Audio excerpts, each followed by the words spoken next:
have a meeting coming up for work today.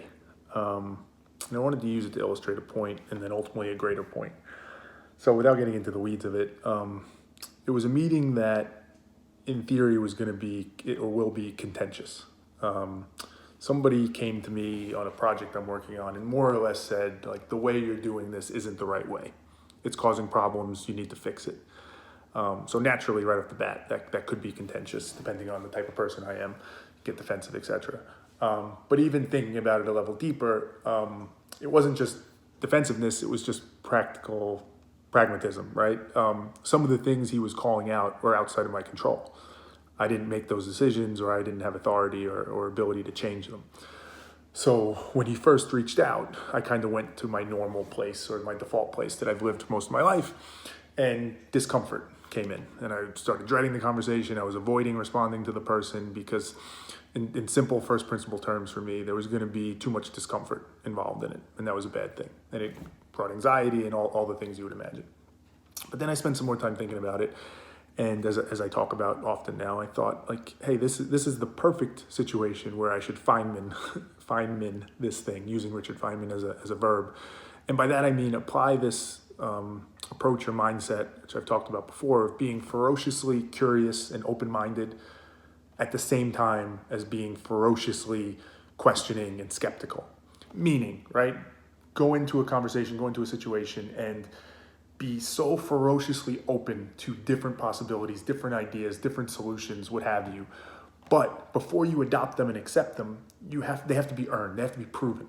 So be ferociously questioning it and skeptical, right? Be totally open to it if it passes the threshold, but make that threshold high.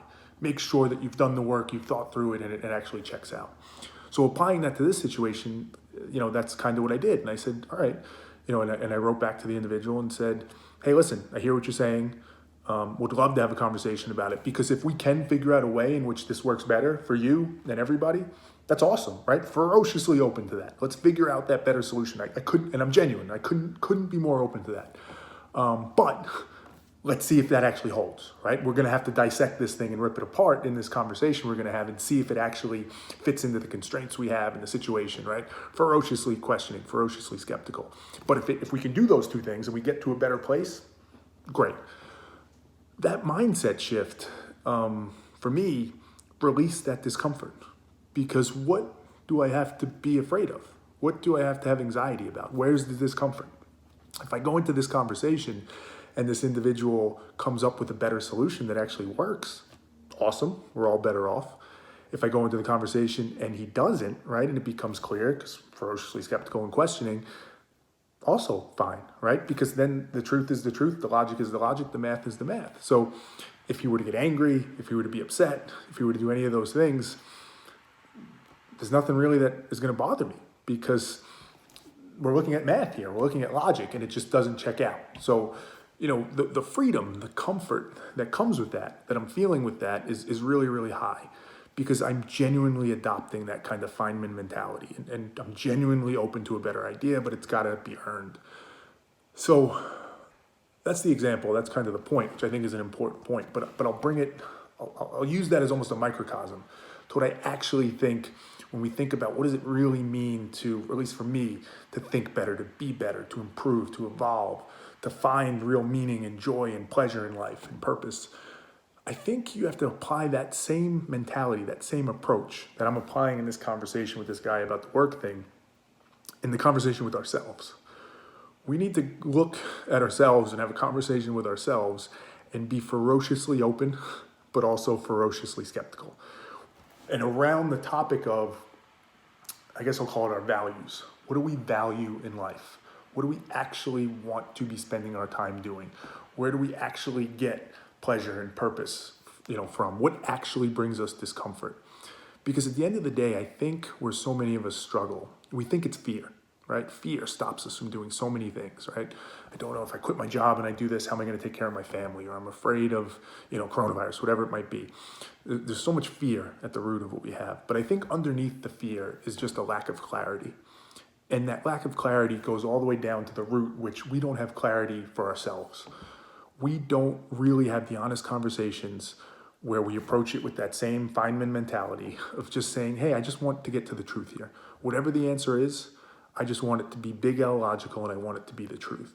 And if you could do that, if you could have those conversations with yourself where you can get that clarity of what do I actually value? What do I actually want in life? And actually run the math on it, because that's the key other piece. It's one thing to start to figure that out, but to actually run the math and say in a situation, as an example, I think what makes me happy is writing about philosophy, right? That's what I really want to do. I want to write about philosophy. I want to be my own boss. I want to be able to spend time with my family. If I could do that, life would be fucking amazing. Then on this other side, you have the paycheck you get from your job and the lifestyle you have and all that stuff. Run the math on that. Which one is actually higher for you? Which one is actually more value and is kind of driving your value system? And if you can get clarity on that, unbelievably difficult, seemingly complex, almost impossible decisions become unbelievably easy. It's just math. 2 + 2 = 4. This thing is better. This is what I want. I am going to work towards creating that thing. And the fear that you thought you had around losing your job and your family and your lifestyle and all that, with clarity to understand that that's actually not what gives me the pleasure. That value of that thing, the calculation shows, is not as high as this thing. Well, now it's simple and it's easy. And you just work towards that. So that mindset, if you can apply that internally, I mean, it sounds almost stupid to say because it's obvious, but it's hard. It's hard to have that honest conversation and get that clarity, to run that math and actually know, right? Getting that clarity is the key. But if you can do it, I think it brings that same level of comfort and content and happiness and joy and pleasure as I'm going to have when I have this meeting with this person later today.